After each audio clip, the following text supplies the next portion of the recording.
রাজধানী ঢাকার বিভিন্ন এলাকায় ট্রাফিক আইন লঙ্ঘনকারীদের বিরুদ্ধে অভিযান চালিয়ে গত 4 দিনে ৫,০৯৯টি মামলা করেছে ঢাকা মেট্রোপলিটন পুলিশের ট্রাফিক বিভাগ। ডিএমপির মিডিয়া অ্যান্ড পাবলিক রিলেশনস বিভাগের উপকমিশনার মোহাম্মদ তালেবুর রহমান স্বাক্ষরিত এক সংবাদ বিজ্ঞপ্তিতে এ তথ্য জানানো হয়।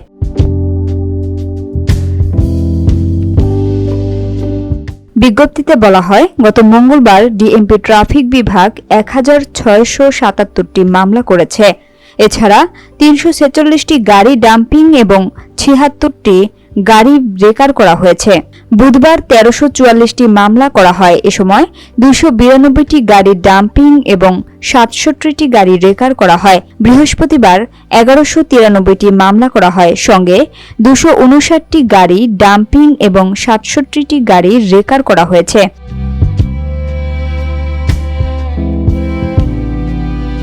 শুক্রবার ডিএমপি ট্রাফিক বিভাগ ৮৮৫টি মামলা করেছে।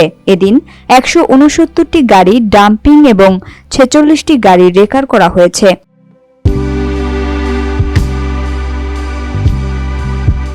ঢাকা মহানগর এলাকায় ট্রাফিক শৃঙ্খলা রক্ষায় ডিএমপি ট্রাফিক বিভাগের অভিযান অব্যাহত থাকবে বলে বিজ্ঞপ্তিতে উল্লেখ করা হয়েছে।